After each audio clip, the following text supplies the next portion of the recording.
Welcome दोस्तों, आप सभी का स्वागत है। जनरल एग्रीकल्चर 9 बज चुके हैं। लाइव क्लास आप लोगों के लिए जो कि चलती है मंडे से फ्राइडे तक। तो अगर अभी तक आप मिस किया आप लोगों ने तो जुड़ जाइए फटाफट से और अपने दोस्तों के साथ भी इसको शेयर कर दीजिए ताकि ज़्यादा से ज़्यादा लोग जो हैं इस क्लास का बेनिफिट उठा पाए। डेली जो है मंडे टू फ्राइडे हमारा लाइव क्लास होता है 9 बजे।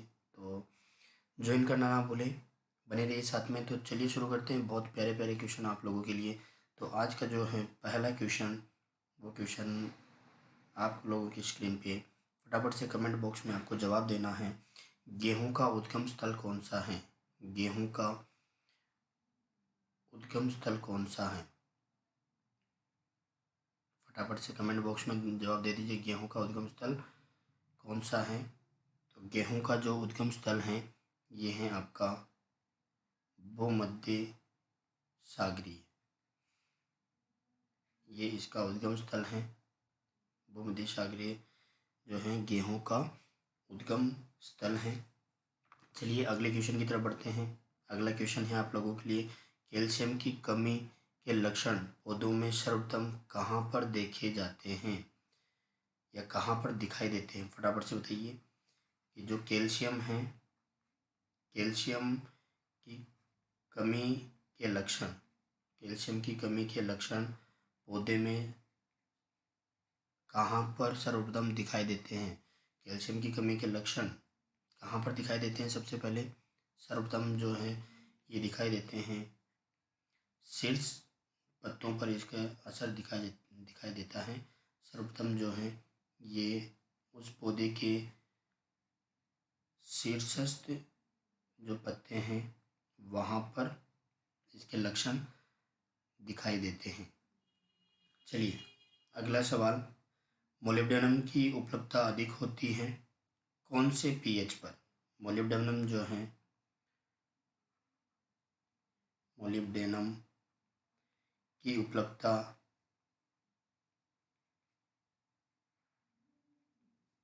अधिक होती है, आपको बताना है कौन से पीएच मान पर मोलिब्डेनम की उपलब्धता अधिकतम होती है। इसका राइट आंसर होगा 7.5 पीएच मान पर मोलिब्डेनम की उपलब्धता सर्वाधिक होती है। चलिए बहुत प्यारा सा क्वेश्चन, इम्पोर्टेंट है ये क्वेश्चन, आपको पता होना चाहिए इसके बारे में। सीड लॉट टेक्निक जो है, तकनीक किस में ये उपयोग में ली जाती हैं या किस में इसको अपनाते हैं? सीड प्लॉट तकनीक जो है ये किस में अपनाई जाती है? फटाफट से आपका जवाब कमेंट बॉक्स में देखना चाहिए मेरे को। सीड प्लॉट तकनीक जो है ये किस में अपनाई जाती हैं? ये अपनाई जाती हैं आलू के अंदर जो है सीड प्लॉट तकनीक अपनाई जाती है। चलिए बढ़ते हैं अगले क्वेश्चन की तरफ से फटाफट से। अगला क्वेश्चन करते हैं, एजेटोबैक्टर वायुमंडलीय नत्रजन का क्या करता है? स्थिरीकरण करता है। ठीक है, स्थिरीकरण करता है। किस रूप में करना है आपने ये बताना है। एजेटोबैक्टर वायुमंडलीय वायुमंडलीय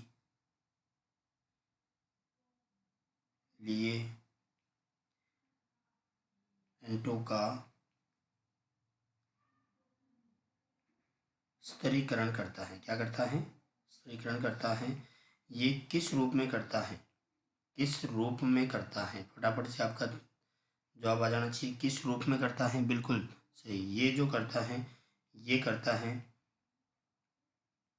असहजीवी रूप में। कौन से रूप में करता है? असहजीवी रूप में ये एजेटोबैक्टर वायुमंडलीय नाइट्रोजन का स्थिरीकरण करता है। चलिए बढ़ते हैं अगले क्वेश्चन की तरफ फटाफट से। अगला क्वेश्चन, रोग फास्फेट का प्रयोग जो है वो कौन सी मृदा में किया जाता है? फटाफट से इसका आंसर, रोग फास्फेट का जो प्रयोग है, रोग फास्फेट का प्रयोग, रोग फॉस्फेट का प्रयोग कौन सी मृदा में किया जाता है? रोग फास्फेट का प्रयोग कौन सी मृदा में किया जाता है? रोग फास्फेट का जो प्रयोग है ये कौन सी मृदा में किया जाता है? ये किया जाता है अम्लीय मृदा के अंदर किया जाता है। कौन सी मृदा में किया जाता है? अम्लीय मृदा में इसका उपयोग किया जाता है। आपको पता होना चाहिए कि रॉक फास्फेट जो है इसका प्रयोग किस में किया जाता है? अम्लीय मृदा में इसका प्रयोग किया जाता है। ठीक है, अब बात आती है मोंटमोरिलोनाइट जो है, मोंटमोरिलोनाइट के अंदर जो ये मृतिका है, इस मृतिका में सिलिका, इस मृतिका के अंदर सिलिका और एल्यूमिना जो है कि जो परतों का अनुपात रहता है, परतों का अनुपात क्या होता है? परतों का अनुपात क्या होता है? फटाफट से बताइए अपना इसका आंसर क्या होगा। मोंटमोरिलोनाइट मृतिका जो है इसमें सिलिका और एल्यूमिना परतों का जो अनुपात होता है वो अनुपात क्या होता है? तो ये इसका राइट आंसर होगा 2:1। सिलिका जो होती है वो 2 और एल्यूमिना जो है वो होती हैं 1 में। ठीक है, बहुत प्यारा सा क्वेश्चन है। नेक्स्ट क्वेश्चन आप लोगों के लिए, ओराबंकी क्या है?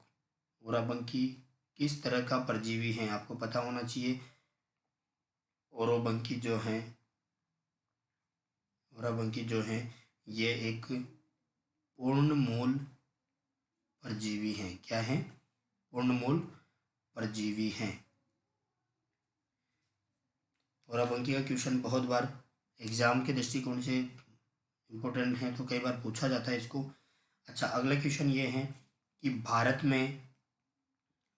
में सबसे अधिक चीनी मिलों की संख्या कौन से राज्य में है? भारत में सबसे अधिक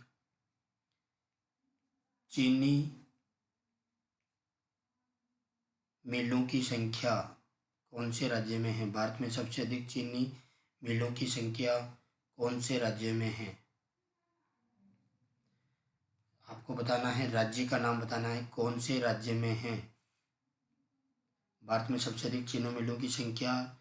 इसमें राज्य कौन सा है? सबसे ज़्यादा चीनी मिलों की संख्या है वो है उत्तर प्रदेश जो है, उसके अंदर सर्वाधिक चीनी मिलों की संख्या है। चलिए अगले क्वेश्चन की तरफ बढ़ते हैं। अगला क्वेश्चन बहुत प्यारा और बहुत इंपॉर्टेंट क्वेश्चन है। केंद्रीय मृदा लवणता अनुसंधान संस्थान कहाँ पे स्थित है? केंद्रीय मृदा लवणता अनुसंधान संस्थान जो है ये कहाँ पर स्थित हैं?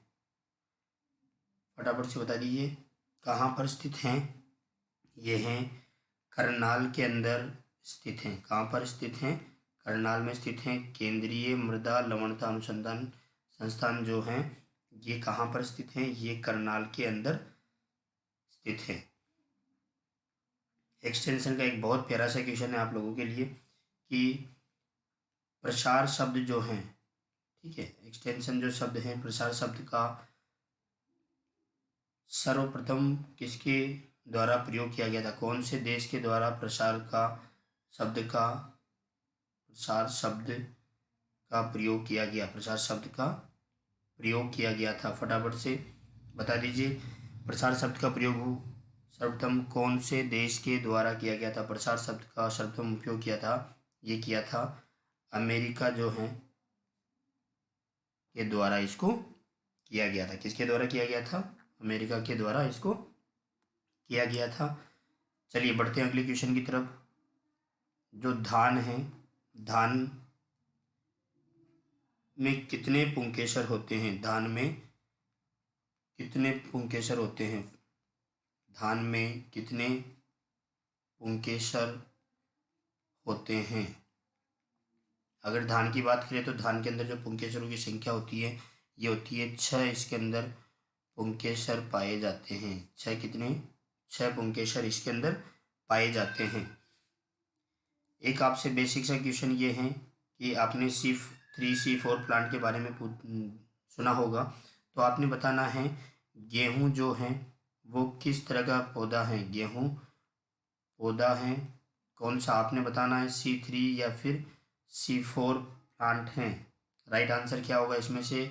गेहूं जो है वो C3 प्लांट हैं। बहुत प्यारा सा और कॉमन सा क्वेश्चन था ये। अगला क्वेश्चन बढ़ के आपके लिए कि धान से रिलेटेड ये क्वेश्चन है कि हाइब्रिड जो राइस है उसकी खेती सर्वाधिक कहाँ पर प्रचलित है? कौन से देश के अंदर सर्वाधिक जो संकर धान की खेती होती है? संकर धान की खेती सर्वाधिक किस देश में होती है? किस देश में होती है? देश में होती है। तो आपका जवाब कमेंट बॉक्स। बिल्कुल बिल्कुल बिल्कुल सही। संकर धान की जो खेती है सर्वाधिक जो होती हैं ये होती हैं चीन जो है वहाँ पर इसकी खेती सर्वाधिक होती हैं। कहाँ पे होती हैं? चीन के अंदर होती हैं। चलिए, ये क्वेश्चन का जवाब जो है आपने देना है और बहुत प्यारा सा क्वेश्चन है। क्वेश्चन है आप लोगों के सामने कि अंतर्राष्ट्रीय क्रॉप रिसर्च अंतर्राष्ट्रीय crop research institute for semi arid tropics कहाँ पर स्थित हैं? कहाँ पर स्थित हैं? बहुत प्यारा सा क्वेश्चन है। अंतर्राष्ट्रीय crop research institute for semi arid tropics जो हैं वो कहाँ पर स्थित हैं? ये हैं आपके हैदराबाद में। हैदराबाद के अंदर ये स्थित हैं। कहाँ पर स्थित हैं? हैदराबाद में ये स्थित हैं।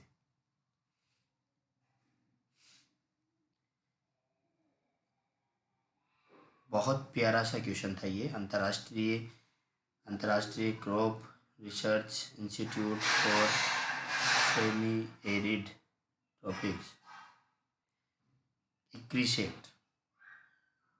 मतलब जो है क्वेश्चन को थोड़ा सा फुल फॉर्म लिख दिया है उसका और आप जो है कन्फ्यूजन में आ जाए ऐसा किया गया प्रयास। बाकी अंतर्राष्ट्रीय जैसे अगर आपको बोलते हैं इक्रिसेट कहाँ पर, तो आप सीधा बोल देते हैदराबाद में है। अंतर्राष्ट्रीय crop research institute for semi arid tropics जो हैं ये कहाँ पर हैं? ये हैं हैदराबाद के अंदर है। अगला क्वेश्चन, जो बीज अंकुरण का परीक्षण करते हैं हम, ये किसके द्वारा किया जाता है? बीज अंकुरण का परीक्षण किसके द्वारा किया जाता है? या कौन कौन सी विधियां हैं जिसके द्वारा किया जाता है? तो ये बीज अंकुरण का जो परीक्षण करते हैं हम, ये करते हैं हम ब्रोमाइड से करते हैं। ब्रोमाइड के अलावा अगर बात करें तो इसको हम आयोडाइड से भी इसका परीक्षण करते हैं। इसके अलावा जो है क्लोराइड के माध्यम से भी इसका परीक्षण किया जाता है। ध्यान रखिएगा, बीज अंकुरण जो है इसका परीक्षण किसके किसके माध्यम से किया जाता है? ब्रोमाइड से, आयोडाइड से और क्लोराइड से किया जाता है। चलिए आगे बढ़ते हैं। अगला क्वेश्चन, जल के आधे मोल का भार कितने ग्राम होता है? जल के आधे मोल का भार, जल के आधे मोल का भार कितना या कितने ग्राम होता है? कितने ग्राम होता है? ये होता है 9.0 ग्राम होता है। कितने ग्राम होता है? जल के आधे मोल का भार 9.0 ग्राम होता है। चलिए अगला क्वेश्चन, फॉस्फोरस पौधे किस रूप में लेते हैं? फॉस्फोरस जो है वो पौधे किस रूप में लेते हैं? फॉस्फोरस पौधे किस रूप में लेते हैं? फटाफट से आपके जवाब आ जाने चाहिए सामने। फॉस्फोरस पौधे किस रूप में लेते हैं? तो पौधे जो हैं फॉस्फोरस को फॉस्फोरिक एसिड के रूप में लेते हैं। किस रूप में लेते हैं? फॉस्फोरिक एसिड के रूप में लेते हैं। बहुत प्यारा। क्वेश्चन फॉस्फोरिक एसिड के रूप में फॉस्फोरस जो है वो पौधे ग्रहण करते हैं। चलिए आगे बात करते हैं। सोयाबीन जो है इसका उद्गम देश कौन सा है, आपको बताना है। सोयाबीन का उद्गम देश कौन सा है, तो आपको इसका जवाब जो है, इसका जवाब रहेगा चीन जो है सोयाबीन का उद्गम देश है। चलिए बहुत प्यारा सा और इम्पोर्टेंट सा क्वेश्चन है। चपाती गेहूं में गुणसूत्रों की संख्या कितनी होती है? चपाती गेहूं में गुणसूत्रों की संख्या कितनी होती है? चपाती गेहूं में गुणसूत्रों की जो संख्या होती है वो कितनी होती है? फटाफट से इसका जवाब दे दीजिए फटाफट से। चपाती गेहूं में गुणसूत्रों की जो संख्या होती है ये होती है 42 होती है। कितनी होती हैं? 42 होती हैं। चपाती गेहूं में गुणसूत्रों की संख्या कितनी होती है? 42 होती है। सोयाबीन का उद्गम स्थल कौन सा है? चीन है। फॉस्फोरस जो है पौधे को किस रूप में मिलता है? फॉस्फोरिक एसिड के रूप में ग्रहण करते हैं पौधे। जल के आधे मोल का भार कितना होता है? 9.0 ग्राम होता है। चलिए अगला क्वेश्चन। मृदा में यूरिया के अपघटन से क्या मिलता है?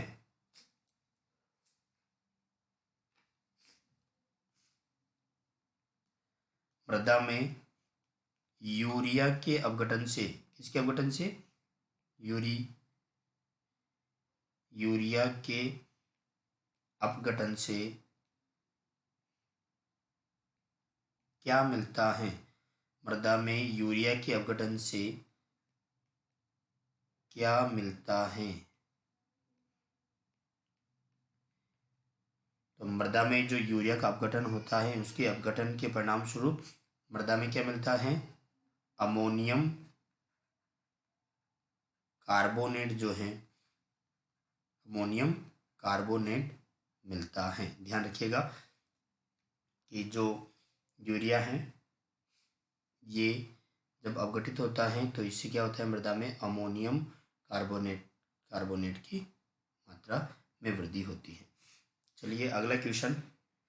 जस्ता जो है, अगला क्वेश्चन है अपना, जस्ता किस रोग में पौधों द्वारा अवशोषित किया जाता है? जस्ता किस रूप में पौधों के द्वारा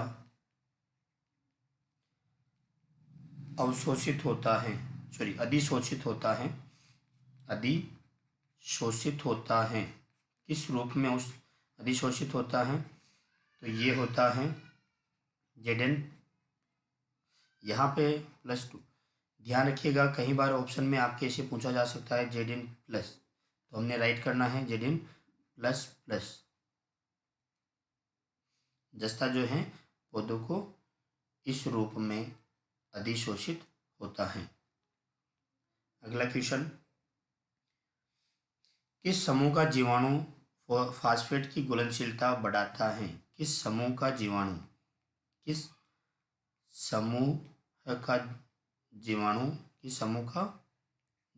जो है वो फॉस्फेट की घुलनशीलता को बढ़ाता है,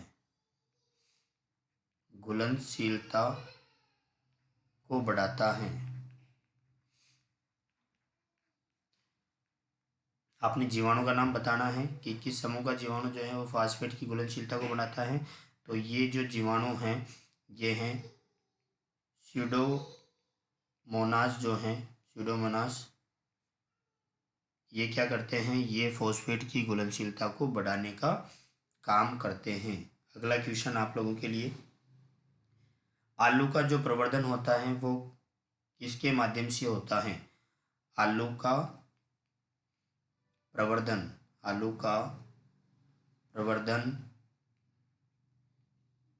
किसके माध्यम से होता है? आलू का प्रवर्धन किसके माध्यम से होता है? तो आलू का जो प्रवर्धन है ये है, हम ट्यूबर के द्वारा, ट्यूबर से हो सकता है। इसके अलावा जो माइक्रो ट्यूबर हैं उनसे भी हो सकता है। या फिर हम बात करें जो TSS हैं, सॉरी TPS जो हैं, यानी कि सत्यम बीम से भी इसको क्या बोलते हैं, सत्य बीम के माध्यम से भी इसका प्रवर्धन हो सकता है। चलिए अगले क्वेश्चन की तरफ बढ़ते हैं। अगला क्वेश्चन है बहुत प्यारा सा क्वेश्चन। अमोनियम नाइट्रेट जो है, अमोनिया जो है, अमोनिया जो है जो नाइट्रेट में बदलता है, किस में बदलता है, नाइट्रेट में बदलता है। किसके माध्यम से बदलता है, किसके माध्यम से बदलता है, किसके माध्यम से बदलता है।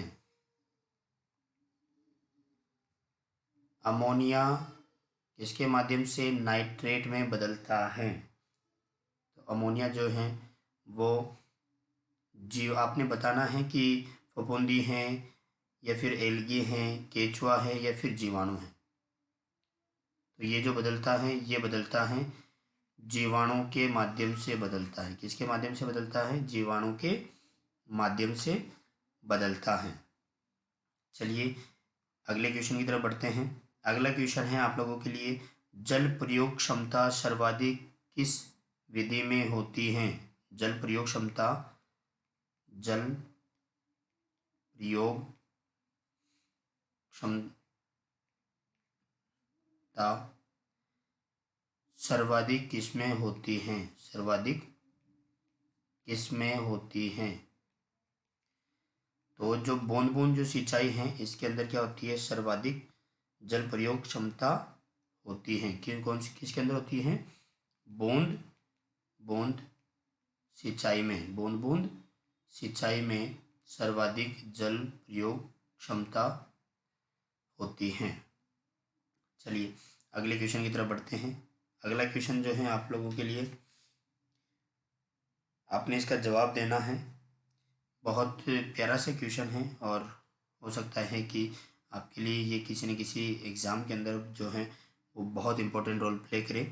तो जो ब्राउनिंग होती है, ब्राउनिंग जो कि किस में होती है, जैसे फूल गोभी में, तो फूल गोभी में जो ब्राउनिंग होती है, फूल गोभी में जो ब्राउनिंग होती है, इसको इसके इसको इससे छुटकारा पाने के लिए किसका प्रयोग किया जाता है। फूल गोभी में जो ब्राउनिंग होती है इसमें, इससे छुटकारा पाने के लिए, इसे निदान पाने के लिए किसका प्रयोग किया जाता है। तो इसके लिए प्रयोग किया जाता है, किसका प्रयोग किया जाता है, इसके लिए प्रयोग किया जाता है बोरिक एसिड का प्रयोग किया जाता है। किसका प्रयोग किया जाता है, बोरिक एसिड का प्रयोग किया जाता है।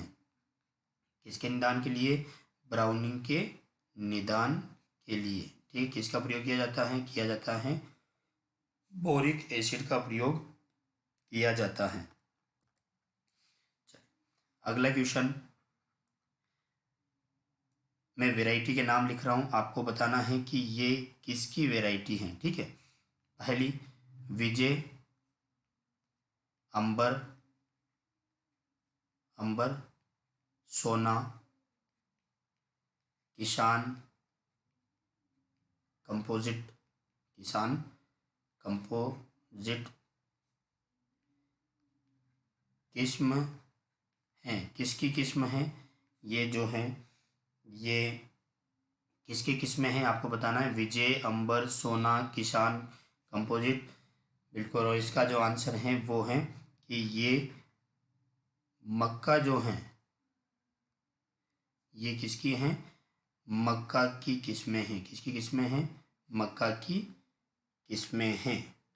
चलिए अगला क्वेश्चन, आई होप इसका आंसर आप सब लोगों को पता हो कि खड़ी फसल के कटने से पूर्व, खड़ी फसल के कटने से पूर्व, खड़ी फसल के कटने से पूर्व,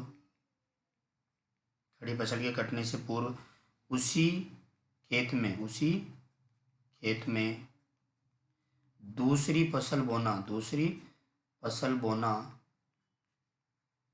क्या कहलाता है? बोना क्या कहलाता है?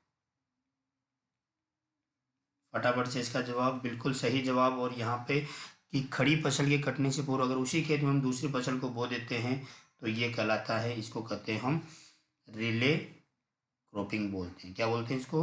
रिले क्रॉपिंग बोलते हैं। अगला क्वेश्चन, बरसीम जो है, तो बरसीम के बीजों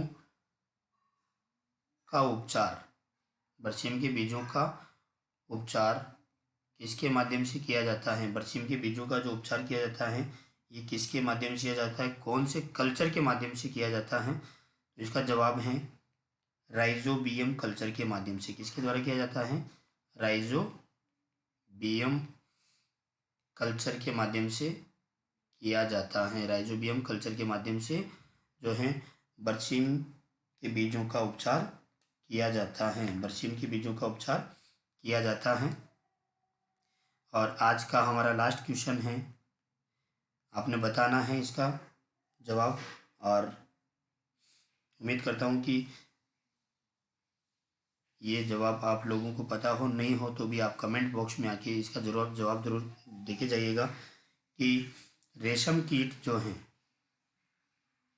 रेशम कीट का